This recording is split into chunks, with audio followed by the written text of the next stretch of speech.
오늘이 종료주일입니다. 종료주일에 빼놓을 수 없는 단어가 하나 있습니다. 그것은 바로 호산나입니다. 이 호산나는 내가 지금 구하노니 우리를 구원하소서라는 뜻입니다. 그러니 하나님 앞에 기도드리는 것이고 또 우리들의 그 절절한 필요를 하나님 앞에서 아뢰면서 도움을 요청하는 말이 바로 호산나라는 말입니다. 여러분 그거 아십니까? 우리가 쓰는 말 중에 모순된다라는 말을 우리가 가끔 하죠. 근데 이것은 논리학적인 말이에요. 그래서 명제가 또 다른 명제와 만났을 때에 이게 연결되어지지 않아 틀린 것, 그것을 모순된다라고 이야기합니다. 근데 우리는 같은 것을 발견하는 데는 조금 무뎌도요, 이 다른 것을 찾아내는 데는 굉장히 발달되어져 있습니다. 그래서 뭐가 좀 이상한데 뭐가 앞뒤가 잘 안 맞는 것 같은데 하고 금방금방 알아차리죠.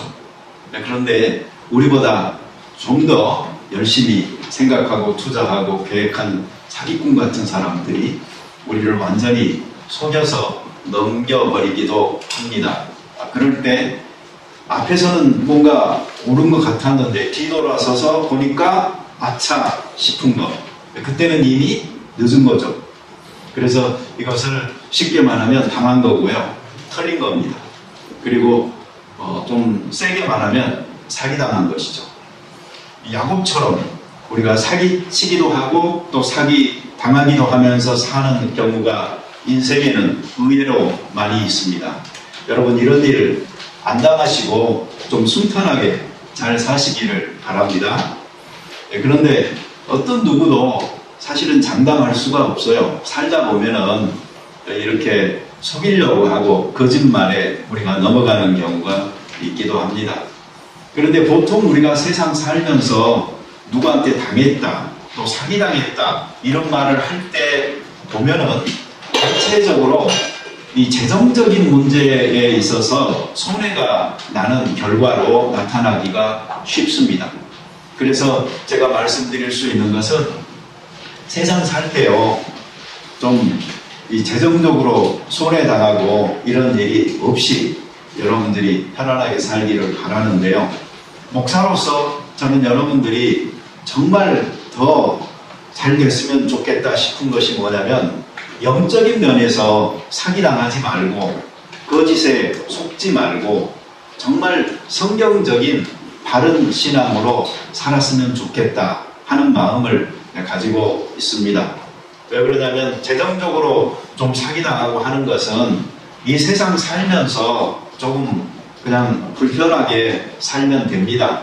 그렇지만 신앙적으로 사기당하잖아요. 그러면 이 세상에서의 삶뿐만이 아니고 저 영원한 세상에서의 삶까지도 폭삭 망하여 완전히 영구한 시간의 저주로 끝나는 경우가 많기 때문에 여러분들은 신앙적으로 뭔가 경성하고 깨어 있어서 사기당하지 않는 그런 사람이 되기를 바랍니다. 오늘 성경 본문에 보면은요, 사실은 굉장히 모순됩니다. 이 겉으로는 뭔가 환영하는 분위기입니다. 사람들은 막 소리칩니다. 좋아서 축하합니다. 승리하는 모습입니다. 그래서 어떤 사람들은 이것을 승리의 입성이다 라고 이야기를 하는데, 실제로 이렇게 겉으로 좋은 분위기와 달리 이날 되어지는 일은 너무나 슬픈 현실인 것입니다. 사람들은 잘못된 것을 기대하고 있고, 그리고 예수님을 잘못 이해하고 있고, 그들의 무지와 흥분이 만들어낸 철저하게 위장된 가짜의 겉으로 드러난 모습은 실제로 진행되고 있는, 그리고 앞으로 곧 드러날 일과는 너무나 큰 차이가 있는데, 우리가 이 겉으로 드러나는 것에 너무 매몰되면 신앙적으로 우리가 군중들처럼 잘못된, 또는 제자들처럼 잘못된, 또는 예수님을 잡아서 죽이려고 계획하고 있는 바리새인과 사두개인들처럼 잘못된 그 신앙의 길을 걸어갈 수가 있습니다. 이런 사람들 가운데 뛰쳐 들어가서 말할 수만 있다면요, 저는 여러분들 모두가 정신 차려! 이게 아닌 거야! 뭔가 지금 우리는 잘못하고 있는 거야! 라고 이야기해 그들 모두가 좀 깨어날 수 있도록 만들어줘야 될 그런 사명을 느낄 만한 그런 상황인 것입니다. 오늘의 그 의미를 충분히 깨달았다고 하잖아요. 그러면 제자들은 지금 이렇게 뭔가 흥분되고 들뜬 모습을 보이지 않았을 것입니다. 왜 그런가 하니 실제로 예수님께서는 지금 예루살렘 성에 죽으러 가시는 거거든요. 승리자로 입성하고 계시는 게 아니거든요. 그렇지만 성경을 보면은 예수님 외에, 그리고 예수님의 머리와 발에 옥합 향유를 부어서 자기 머리카락으로 씻긴 마리아 외에는 어떤 누구도 예수님의 이 죽음과 장사를 생각하고 있는 사람이 없는 듯한 성경적 전개를 보게 되는 것입니다. 그렇게 되면은 예수님은요, 자신의 그 최후의 발걸음조차도 정말 외롭게 걸어가신 분이다 하는 것을 알 수가 있습니다. 나중에 보시게 되겠지만 그 육신과 감정을 가지신 예수님조차도 하나님께 기도하잖아요. 이 쓴 잔을 내가 꼭 마셔야 되겠느냐고, 이 방법밖에는 없느냐고, 그렇게 예수님마저 그 십자가를 받아들이는 일에 주저하고 머뭇거리며 결단이 필요할 만큼 아픔과 상처가 있는, 고민이 있는 순간인데도 지금 전체적 분위기는 환호하는 분위기이고, 제자들은 예수님을 가장 가까이에서 모셨던 사람임에도 불구하고 그 예수님의 심정을 정말 손톱만큼이라도 이해하고 있지 못한 모습을 보여주고 있으니 참으로 슬픈 것입니다. 이 전통적으로 교회는 이 종려주의를 고난주간과 이 분리를 시킵니다. 그래서 종려주의는 예수님이 왕으로 예루살렘 성에 입성한 거니까 이건 축하해야 된다. 그래서 호산나의 찬송을 부르는 날이고, 그리고 바로 내일부터는 고난주간이니까 슬퍼해야 되는 분위기로 확 바꿔지는 게 이게 지금 교회들이 지키고 있는 이 절기인데, 실제로 이 의미를 우리가 바르게 깨닫는다고 하잖아요. 그러면 고난주간은 내일부터 시작되는 게 아니고 포함되어져서 지켜지는 것이 바로 예루살렘 성으로 입성하시는 예수님의 그 심정을 조금이라도 헤아리는 우리의 그 상태가 될 것이다 라고 생각을 합니다. 우리가 여기에 등장하는 사람들을 차례대로 조금씩 살펴보겠습니다. 여기 군중은 무리입니다. 그 사람들은 예수님이 예루살렘 성으로 입성한다는 소식을 듣고요, 몰려 나왔습니다. 적극적으로 환영하고 환호합니다. 구경 나온 사람도 많았을 것입니다. 왜 그러냐면 예수님의 그 주 활동 무대가 예루살렘이 아니었어요. 오히려 예루살렘은 남쪽 끝쪽에 있었고 예수님께서 주로 활동하신 지역은 북쪽 끝이에요. 그래서 갈릴리, 가버나움 중심으로 사역을 많이 하셨기 때문에 예수님에 관한 소문은 많이 들었지만 실제로 예수님을 가까이에서 본 경험이 없었던 사람들은 도대체 이 예수님이 어떤 분이야? 관심을 갖고 있었겠죠. 그리고 또 한 가지는 예수님께서 절기를 지키기 위해서 예루살렘을 방문하신 적들은 여러 번 있었어요. 그렇지만 그때마다 예수님은요, 그냥 조용히 다녀오셨어요. 은밀하게, 드러내지 않고. 그렇기 때문에 이 드러나지 않은 비밀스러운 예수가 이 마지막 6월절 때, 이때는 공개적으로 오시는 거예요. 그러니 구경하기 위해서 온 사람들 역시도 많았던 거죠. 환영 행렬이다. 또 개선 장군을 맞는 그런 모습이라고 생각해 볼 수가 있어요. 그러나 이 사람들은 예수님을 잘못 생각하고 있는 것입니다. 이 세상의 통치자가 될 왕으로서 자신들을 로마의 압제로부터 식민지로부터 해방시켜줄 정치적인 메시아로 생각하고 있기 때문에 예수님을 박수치면서 환영하고 있는 것입니다. 유대 민족주의 또는 국가주의라는 그 탈을 쓰고 이들은 예수님에게 허황된 꿈을 그대로 전가시키고 뒤집어 씌워서 그것을 성취해 줄 분으로 높이고 있는 것입니다. 그리고 예수님께서 이 예루살렘 성에 입성하기 직전에 기적을 몇 가지 행하십니다.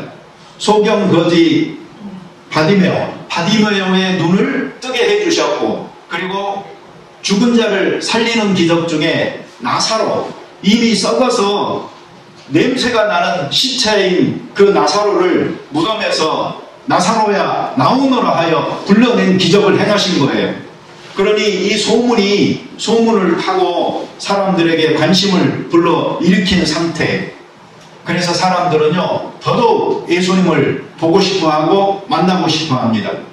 그래서 바리새인들이 나중에는 예수님뿐만이 아니고 이 나사로까지도 죽여야 되겠다라고 음모하고 있는 것을 성경은 보여줄 정도로 그 나사로 자체가 바로 예수님이 행하신 놀라운 이적의 그 증거가 돼가지고 있는 상황이었기 때문에 예수님의 인기는 아주 치솟아 있었던 때입니다.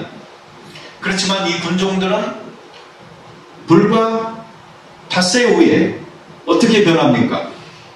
십자가에 못 박아 죽이라고 소리치는 무리들로 다시 나타나는 사람들이 이 사람들입니다. 물론 거기 구성원들이 다 똑같지는 않았겠죠. 그렇지만 군중과 무리라는 측면에서 본다면 그들은 한결같이 또다시 예수님을 십자가에 죽이라고 소리치는 우매한 군중으로 나타나고 있는 것입니다. 우리 사실 신앙생활 하면서 이리저리 좀 휩쓸릴 때가 있습니다. 자기의 주관적인 신앙 생각 없이 그저 주변 사람들 이야기 따라서 이리 휩쓸리고 저리 휩쓸리고, 어떤 때는 예수가 너무나 위대한 구원자처럼 보이고, 어떤 때는 너무나 미운 사람처럼 보이고, 도저히 신뢰할 수 없는 사람처럼 보여서 나와 상관없이 느껴지기도 하고, 이러한 것들이 바로 군중적인 신앙을 가지고 있는 사람이다 라고 생각해 볼 수가 있습니다. 참 신앙인들은요 하나님과 나의 관계를 중요시 여깁니다. 그리고 다른 어떤 것들보다도 이게 우선하는 것입니다. 로마의 그 콘스탄틴 황제, 우리는 이분이 기독교를 공인했기 때문에, 그리고 그 스스로가 나는 크리스찬이라고 선언하고 온 그 로마 제국에 기독교가 편만하게 전파될 수 있도록 활동을 또 많이 하셨기 때문에 이 콘스탄틴 대제라는 말까지 붙여서 그의 한 일을 기억하고자 합니다. 그렇지만 핍박받던 교회가, 지하에 있던 교회가, 카타콤 속에 있던 교회가 밖으로 나오면서, 그리고 예배를 위해서 웅장한 건물들이 지어지고, 또 로마의 높은 관직에 있는 사람들이 다 교회를 나오니까 그 사람들에게 잘 보이기 위해서, 성공하기 위해서 사람들이 교회에 몰려드니까, 그리고 황제를 높이고 숭배하던 의식이 교회 안에 들어오게 되니까, 그래서 성가대가 만들어지고 인내송이 만들어지고 뭔가 장엄한 분위기가 있게 되니까 찾아오는 많은 사람들로 인해서 교회가 인산인해를 이루게 되죠. 그때의 모든 사람들이 다 좋아했던 것은 아닙니다. 거기에서 어떤 사람들은 기독교의 타락을 받습니다.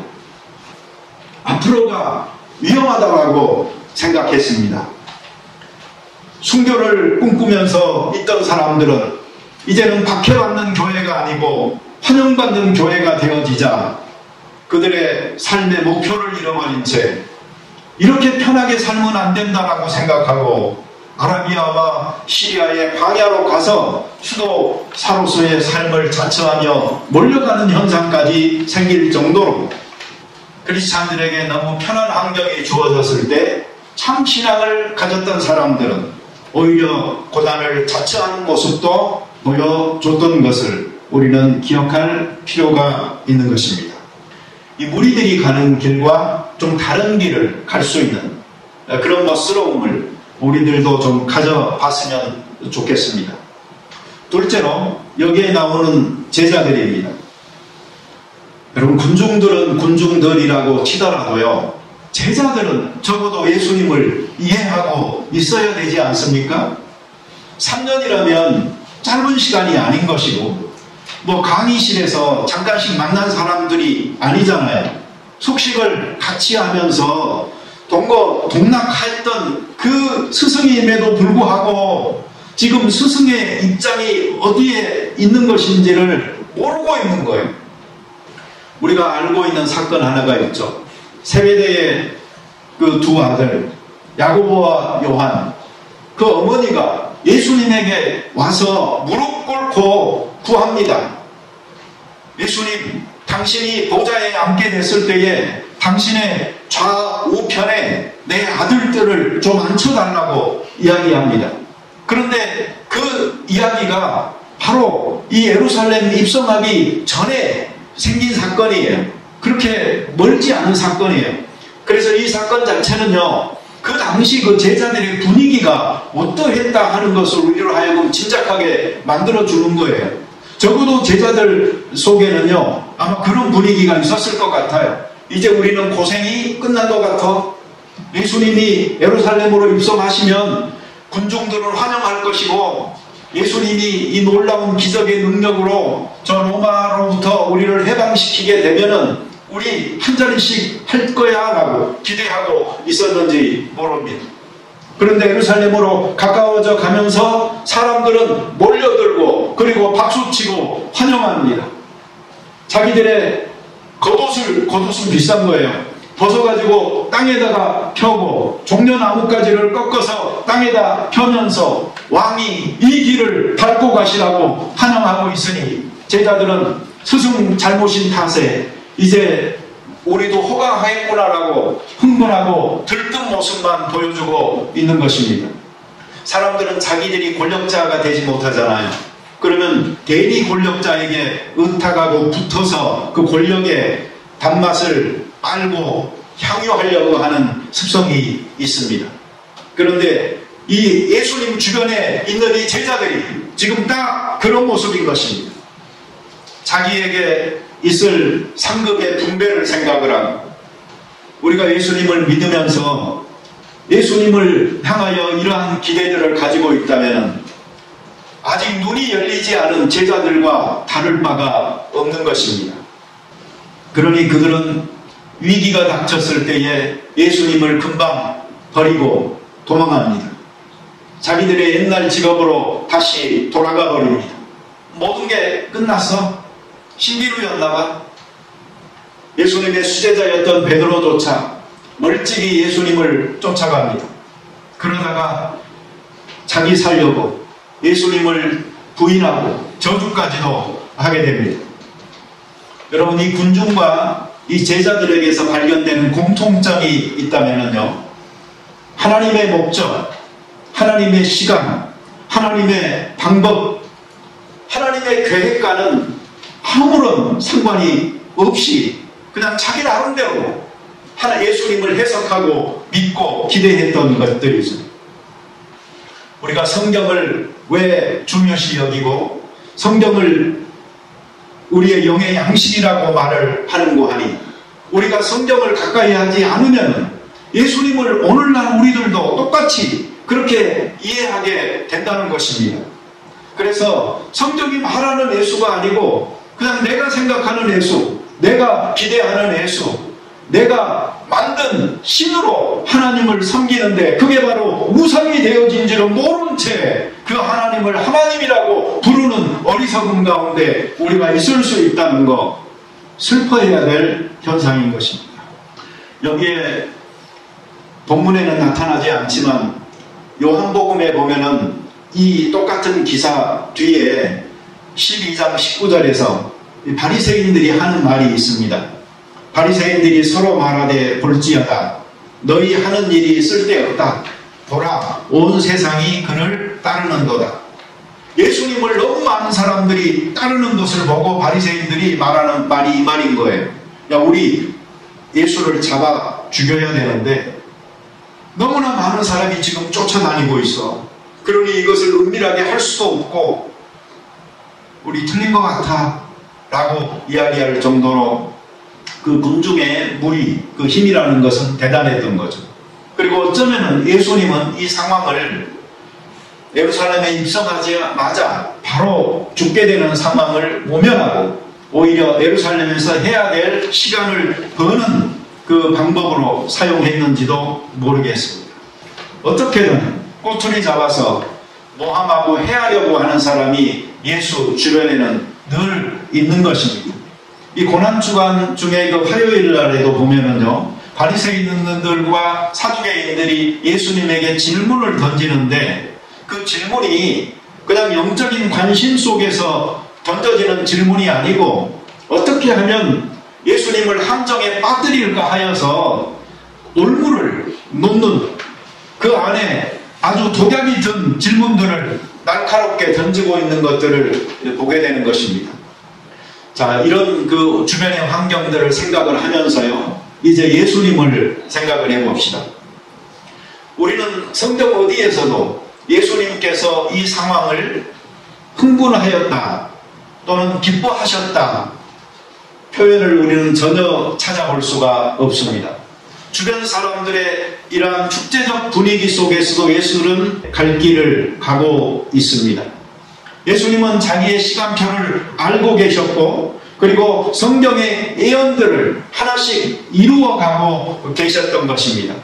예수님은 자기 때가 어느 때인지를 알고 행하셔서 이렇게 침착하게 가실 수가 있었던 것입니다. 그렇지만 예수님의 이 시간표를 어느 누구도 같이 나눌 수는 없었습니다. 그들은 이해하지 못했으니까요.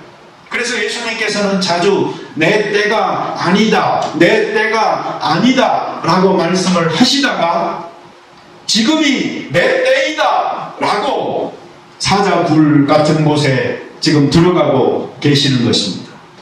제가 개역성경에서요, 이 때라는 말을 찾아봤어요. 몇 개나 되는지. 그랬더니 2518개가 나오더라고요. 이걸 이해하기 위해서 내가 이 많은 성경 구절을 다 찾아볼 수가 없잖아요. 그래서 포기했어요. 그래가지고 신약만 찾아보니까 710개가 나왔어요. 그래도 너무 많잖아요. 그래서 이제 복음서까지만 4개 복음서만 환정을 해갖고 찾아보니까 그래도 400개가 나왔어요. 도전해볼까 하다가 다시 또 포기를 했습니다. 너무 많잖아요. 그래가지고 제가 깨를 낸 게 뭔 줄 아세요? 내 때라는 말을 검색을 해봤어요. 그랬더니 너무나 다행스럽게 4개밖에 안 나왔어요. 근데 이 4개를 전부 다 예수님이 다 쓰신 말이에요. 내 때. 그러니까 예수님은요, 자기의 때가 있었어요. 자기 때를 예수님은 알고 계셨고 그 때를 따라서 살고 계셨는데 제자들도 다른 사람들도 그것을 몰랐던 것이죠. 예수님이 말씀하신 이 내 때라는 것은 십자가의 때입니다. 죽음의 때입니다. 그 순환의 때입니다. 그래서 요한복음 2장과 7절에 이 말이 나오는데요. 이때까지만 해도 아직 내 때가 이르지 아니하였다, 아직 내 때가 차지 아니하였다, 이런 말이 나와요. 근데 마태복음 26장에 가면은요, 내 때가 가까이 왔으니 라고 말씀을 하고 계십니다. 아직 이르지 않았던 때, 아직 차지 않았던 때, 그런데 그 때가 지금 다가온 것입니다. 그런 예수님에게 이 종료주일은 환영의 행사가 있는 날이 아니었고 그날은 승리하는 날이 아니었고 오히려 예수님께서는 예루살렘을 보시면서 우시는 장면이 성경에 기록되어져 있는 것입니다. 이것이 진짜 종료주일의 분위기여야 하는 것입니다. 예수님 당시의 사람들도 예수님께서 예루살렘 성으로 들어가시면 어떤 일이 있을는지 알지 못했습니다. 그 사람들은 그럴 수 있어요. 그리고 그 제자들이 나중에 성경을 기록한 걸 보면은요, 그때는 우리 우리도 알지 못했다라고 이야기 실제로 그들이 쓰고 있어요. 그런데 지나고 보니까 예수님께서 이때 하셨던 말씀은 이런 의미가 있었고, 예수님께서 이렇게 나귀를 타신 것도 구약 성경에 예언되어진 것이었었어 라고 되돌아보면서 기록한 것이 복음서예요. 그런데 우리는 뭡니까? 우리는 지금 지나간 시간의 역사 속에서 드러나버린 하나님의 계획을 성경 속에서 분명하게 알고 보고 있잖아요. 그렇기 때문에 우리들은 보다 더 성년된 접근으로 이 종료주일이 맞아져야 되는 것이고, 또 예수님의 그 십자가를 생각할 적에 보지 못해서 어리석었던 군중들이나 가까이에서 모셨지만 알지 못했던 제자들의 차원을 넘어서는 단계가 되어줘야 되는 것이 맞는 것입니다. 자, 우리는 예수님을 왕으로 인정합니다. 그렇지만 우리는 예수님을 정치적인 해방자로 영접하지 않습니다. 오히려 우리는 예수님을 왕이시되 이 모든 우주의 통치자고 다스리시는 분으로 맞아들이는 것이며, 특히 그의 백성들에게 통치하시는 하나님으로 맞아들이는 것이고, 그리고 이 왕의 명령과 뜻에 순종하도록 준비되어진 사람들로 우리는 이 예수님을 영접하고 있는 것이 되어져야 되는 것입니다. 내 죄값을 치르기 위해서 돌아가시고 내 생명을 살리기 위해서 부활하신 그 예수님을 믿는 사람이 할 수 있는 일이 있습니다. 그것은 죽었다가 다시 살아난 그 예수를 위해서 사는 삶입니다. 왜 그런가 하니 그분이 나를 살리기 위해서 자기의 목숨으로 나를 대접한 사건이 바로 이 십자가이기 때문입니다. 이 군중들은 자기들의 죄값을 치르기 위해서 십자가 지시기 위해 오시는 예수님을 맞이해야 했고, 그 제자들도 십자가 지실 예수님의 장례를 준비하면서 부활하실 주님을 맞을 준비를 해야 됐지만 아무도 그렇게 하지 않았습니다. 참으로 슬픈 일입니다. 이 황당한 일이 일어난 종료주의를 우리는 그러기 때문에 기념하기 위해서 맞이하는 것이 아니고 기억하기 위해서, 잊지 않기 위해서 맞이할 수 있어야 되겠습니다. 여러분, 이 와중에 예수님과 함께 묵묵하게 갈 길을 가는 짐승이 있습니다. 사람이 아닙니다. 새끼 나귀입니다. 여러분의 귀를 의심하지 마십시오. 정말 짐승입니다. 말도 아니고 타봐야 위신도 통체도 돋보이지 않는, 오히려 우스꽝스러운 새끼 나귀를 선택하여서 그 새끼 나귀를 타고 예루살렘 성으로 입성하고 계시는 예수님의 진정한 파트너는 바로 이 나귀였던 것입니다. 자기의 할 일을 묵묵히 감당하고 있습니다. 네, 여러분, 사람도 아니고 짐승인데도요, 하나님께서 쓰시고자 하시면 그렇게 쓰실 수 있습니다. 아직 아무도 타보지 않은 나귀, 순수하죠. 경험도 없어요. 그리고 나약해요. 그렇지만 하나님께서는 그 나귀를 선택하여서 정복자가 아니고 평화의 왕으로 오신 겸손한 예수의 모습을 온 천하에 드러내고 있는 것입니다. 며칠 전 화요일에 아직 비가 좀 많이 오고 있을 때입니다. 교회에 도착을 했는데요, 비가 오니까 차에서 내리기가 싫더라고요. 그래서 차 안에 몇 시간을 있었습니다. 어떤 차 안에서 별걸 다 합니다. 성경책도 펴서 읽고요. 근데 그 안에서 계속 있다 보니까 이제 비는 그쳤어요. 드라이브웨이에 이 좁은 곳을 많은 사람들이 왔다 갔다 했습니다. 제가 그 사람들을 이렇게 보면서 참 많은 걸 생각을 했습니다. 저 네일숍을 왔다 갔다 하는 사람들은 대체적으로 조금 적고요, 잘 꾸미고요, 멋낸 사람들이에요. 뭔가 좀 가공적인 것들이 많은 분들이 많더라고요. 유치원 학부모들, 이분들은요, 그냥 보통 생활인들이 수더분하게 차려입고,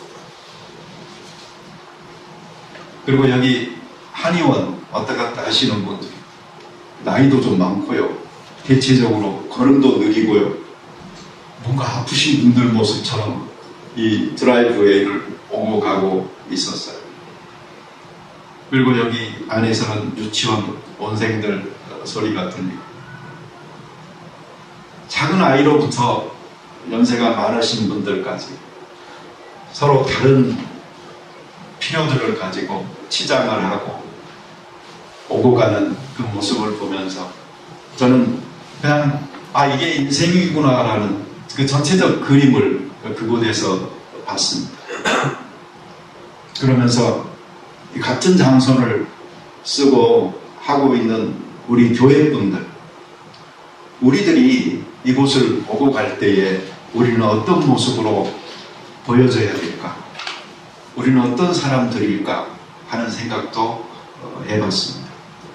여러분들은 이 정직과 성실로 무장을 하시고, 그리고 생활인으로 성실하게 하나님을 사랑하고 또 이웃을 사랑하는 사람들로 살아가면 좋겠다, 또 그렇게 보여지면 좋겠다 하는 생각을 했습니다. 고고하지 않아도 좀 고상한 인격을 가지고 있는 분들이었으면 좋겠고, 수려하지 않아도 수수한 차림으로 성실한 사람들이었으면 좋겠다 하는 생각을 해왔습니다. 여러분, 동상이몽이라는 말이 있죠. 부부끼리 이러면 절대 안 됩니다. 근데 보통 그 사람들이 모이는 곳에는요, 이 동상이몽이 있을 수가 있어요. 뭔가 몸은 같이 있는데요, 마음은 전혀 다른 곳에서 다른 생각들을 하고 있는. 근데 여기 그 종려주일, 예루살렘 성문으로 입성하고 있는 예수님과 그를 둘러싼 모든 사람들을 봤을 때 저는 이 동상이몽을 봅니다. 자기의 꿈들을 꾸고 자기의 기대들을 가지고 자기의 시간표를 가지고 자기의 목적을 가지고, 그리고 예수를 나름대로 자기 유익을 위하여 해석하여 취하다 보니 각자가 다 다른 것이죠. 우리 소명교회 모이신 분들, 우리 교우들 어떤가요? 많지도 않은데 여기서 우리 동상이몽으로 모여있는 이익 집단이 안 되었으면 좋겠습니다. 모든 사람에게 정말 예수가 귀하고 그분을 높이고, 그리고 하나님의 뜻에 따라 살기를 원하고, 그래서 우리가 교회로서 정말 아름다운 교회이기를 소원합니다. 마지막으로 말씀드리고 싶습니다. 이것입니다. 예수님의 부활하신 날이 왔을 때에 누가 제일 기뻐했을까요? 저는 마리아였을 거라고 생각을 합니다. 왜 그렇게 생각을 하냐면, 그 마리아가 가장 슬퍼했기 때문에,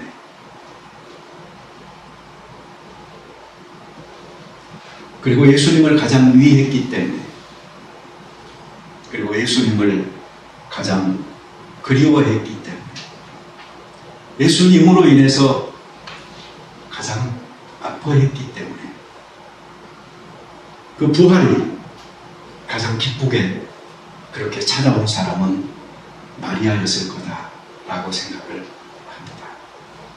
이 종려주일 그리고 이 고난주간을 우리가 보내면서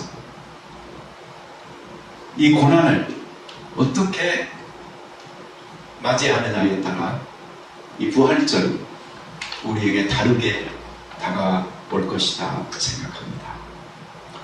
누가 예수님을 십자가에 못 박았나가 아니고 바로 내가 예수님을 십자가에 못 박았습니다. 예수님은 내 죄 때문에 십자가 지셨습니다.